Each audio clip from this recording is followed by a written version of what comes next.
हमारे साथ मुकुट बिहारी जी हैं। मैं मुकुट बिहारी जी के पास चलूंगा। सर, आपका स्वागत है। जय सनातन, जय हिंदू राष्ट्र। आज के विषय पर आपके विचार क्या हैं?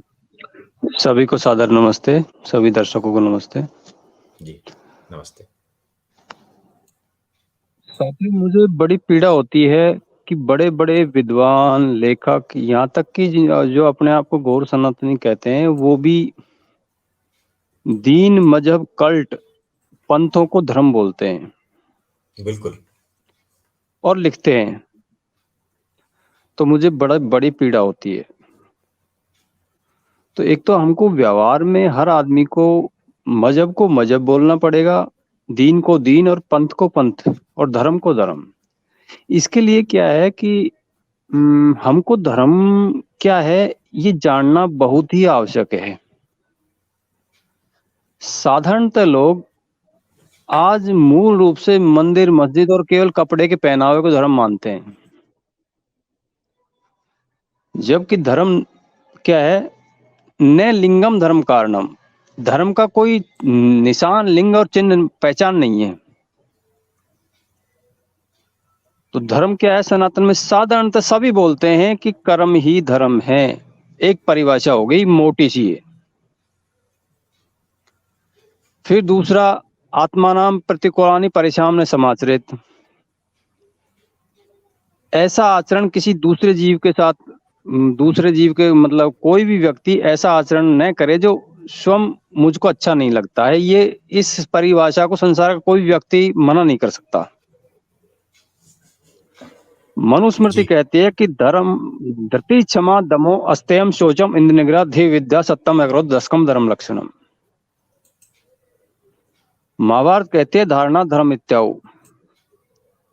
वैशेषिक दर्शन कहता है कि यत अभ्युदयसिनी श्रेष्ठ सिद्ध स धर्म। तो धर्म को, मैं तो ये कहता हूं कि धर्म को जानना प्रत्येक व्यक्ति के लिए आज आम बात हो गई। हर आदमी कहता है सब धर्म समान है। मैं उनसे यही सवाल करता हूं कि भाई आपके धर्म की परिभाषा क्या है?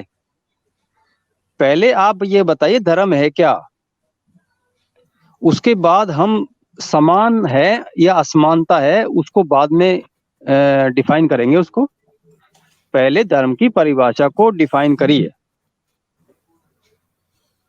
मुकुट तो बिहारी जी, आज फिर एक आम धारणा बन गई। मुकुट बिहारी जी, जी जी सर सर मेरा प्रणाम जी, स्वीकार कर बोलिए सर। लें। मेरा प्रणाम स्वीकार कर लें। बहुत बहुत धन्यवाद आपके वक्तव्य के लिए। आपको सुनना बड़ा अच्छा लग रहा है। बहुत आप साधारण कंटिन्यू नमन करें, जी। कंटिन्यू करें आप। तो हम सभी को, जी जी, हम सभी को ये बिल्कुल स्पष्ट, धर्म को जानना प्रत्येक मानव के लिए बहुत जरूरी है। मैं क्या छोटी छोटी चीजों पे लोगों से बात करता हूँ। मैं बहुत तार्किक धर्म को बताता हूँ, बिल्कुल जड़ से, मतलब मूल चीजों से कि भाई सनातन क्या है। मैंने काफी अध्ययन किया है, वेदों का भी, मनुस्मृति का भी काफी अध्ययन है मेरा, और यहाँ तक कुरान का तो मैं एक्सपर्ट हूँ। बाइबल को भी काफी एक बार दो बार पढ़ा है, समझा है, और बौद्ध ग्रंथों के में भी क्या लिखा है मोटा मोटा समझ में आता है मेरे को। और आज ये स्थिति है कि कोई सामने कोई बात अगर कोई करता है तो वो फिर मेरी ही सुनता है, फिर उसकी हिम्मत नहीं है कि सामने बात कर जाए। एक अभी आज ट्रेन में हम 3-4 आदमी आ रहे थे, तो 3 अध्यापक थे, वो तीनों ही शिक्षा क्षेत्र से जुड़े हुए थे। तो ये बोल रहे थे कि भाई मैं किसी भगवान भगवान को नहीं मानता। तो मैंने तर्क मन की, मैं आपकी वार्तालाप में सम्मिलित हो सकता हूँ क्या श्रीमान? बोले हाँ जी। तो मैंने उनसे सवाल किया मन की, भैया ऐसा एक बात बताइए, आप से एक दो सवाल करता हूं मैं। मैंने ये कहा कि आप बलवान हैं, इसका मतलब आप समझ गए? बोले हाँ समझ गया। मैंने कहा जी आप धनवान हैं, इसका मतलब समझ गए आप? बोले हाँ समझ गया। मैंने कहा जी आप बुद्धिमान हैं, इसका मतलब समझ गए? बोले जी समझ गया। आप वीर्यवान हैं, तो इसका मतलब, मन की ये बताइए भगवान का अर्थ क्या है, इसका संदेशित करके मेरे को बता दीजिए। अब वो बिल्कुल चुप हो गया। बोलो जी आप बताइए। और फिर 2 घंटे तक मैंने उनको धर्म समझाया। तो ये क्या है कि छोटी चीज़ों को ये मिसकंसेप्ट जो फिर मैं कैसे मिसकंसेप्ट फैलाते हैं हमारे खिलाफ किस तरह के षड्यंत्र, एक मोटा सा उदाहरण देता हूं मैं। दुनिया का सबसे अजीम तरीन सनातन विचार ऐसा है जिसमें स्त्रियों को पुरुषों से अधिक सम्मान, सत्कार और आगे रखा गया है।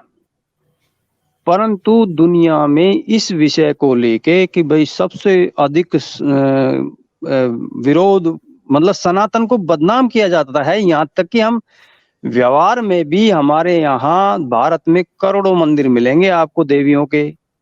हम देवी को मूल रूप से पूजा के लिए भी हमारे यहाँ देवी के मंदिर भी हैं। हम देवियों को देवी भी बोलते हैं। आगे और पीछे लिखते हैं, देवी लिखते हैं, उसके पीछे भी हमारे यहाँ स्त्रियों का पहले नाम लिया। परंतु बदनाम किसको किया जाता है? सनातन को। ये क्यों हो रहा है? हमारा यहाँ हो क्यों रहा है? क्योंकि हमने कभी भी ना हमारे पढ़े और ना विरोधियों के पढ़े। जिस दिन मैं कहता हूं, मैं चाहता हूं हर गांव में, हर जिले में, मैं ये चाहता हूं कि मेरे जैसे लोग खड़े हों, जाने इन चीजों को, समझें, इसके लिए पुरुषार्थ करें, लगातार उसको जानें और लोगों को जागरूक करें। तो बस मैं बहुत हो गया इतना आज के लिए, मैं अभी दूसरे को ले लीजिए जी। धन्यवाद मुकुट बिहारी जी, और आपने बहुत ही कर्म पूर्ण बात रखी है। मतलब मैं कहूँगा आपने जो कुछ भी कहा है वो उसमें कोई फिलोसॉफिकल या कोई ऐसी बात नहीं है कि जैसे सुनने वाली हो या विचार करने वाली हो। करने वाली बात आपने कही कि भाई उसको पढ़ना पड़ेगा। पढ़ता नहीं है कोई, जानता नहीं है, इसलिए ये सब बातें हो रही हैं। और ये बात आपने जो ट्रेन का उदाहरण दी, मैं बिल्कुल इससे 100% इससे सहमत हूँ। होता यही है कि जब कोई कहता कि मैं भगवान को नहीं मानता, तो हम कहते हैं हाँ भाई ठीक है, तेरा अपना रीजन है ना मान, या हम कहते हैं हाँ भाई हम भी नहीं मानते साथ में। लेकिन कोई ये नहीं पूछता कि भाई क्यों नहीं मानते हो, तुमने ऐसा क्या करके देखा है कि तुम्हें लगा कि नहीं भगवान नहीं है, भगवान को मानने की जरूरत नहीं है, ईश्वर का कोई कॉन्सेप्ट होना ही नहीं चाहिए, ईश्वर जैसी कोई चीज है नहीं, तो भगवान को नहीं मानते हो। तो फिर उसके पीछे लॉजिक क्या है? बस मन किया, एक दिन सुबह उठे बोले नहीं मानना है तो बस भगवान को माने नहीं। आज एक आम विचार हो गया जी, मैं धर्म को नहीं मानता। हाँ, तो मैं उनसे ये कहता हूँ कि धर्म, मुझे ये बताइए आप धर्म है क्या? आप तो ये बताइए, मानना नहीं मानना एक बड़े विषय नहीं है, जानना बड़ा विषय है। पहले आप मुझे ये बताइए धर्म है क्या, पहले जानिए, जानोगे जब भी तो मानोगे। बोलो जी धर्म तो मैं नहीं जानता, फिर आप कैसे कह रहे हो कि धर्म को नहीं मानूंगा मैं? धर्म एव तो अंति धर्म रक्षित तस्मात् धर्मो न हन्तव्यो मानो धर्म। वायुमंडल की रक्षा करना मनुष्य का धर्म था, यानी हमारा कर्तव्य पालन था। परंतु आज हमने वायुमंडल को गंदा कर दिया और वो खराब वायुमंडल आज हमको लगातार मार रहा है, बीमार कर रहा है। बरसात नहीं हो रही है, बरसात नहीं हो रही तो हम अधिक पशु नहीं रख पाते हैं, पशु नहीं रख पाते तो हमारे बच्चों को नकली दूध मिल रहा है। आज हमारा जो सारा धन है वो हॉस्पिटलों में जमा हो रहा है। तो आप धर्म को नहीं मानोगे, धर्म को जान के मानना बहुत आवश्यक है। अपने वृद्ध माता पिता की सेवा करना। मैं उनसे पूछता हूँ जी, हमारे कई जगह आपने सुना होगा कि भाई हमारे बुजुर्ग माता पिता की सेवा शुश्रूषा करिए। तो भाई सेवा तो आप समझ गए, शुश्रूषा क्या है ये? बोलो जी ये तो सुना तो है, बोलते तो है, पर हमको शुश्रूषा का मतलब पता नहीं है। तो भैया सनातन तो मूल विचार ये है, हमारे यहाँ ये कहते हैं कि भाई ये उच्चिष्ट भोजन नहीं खाना चाहिए।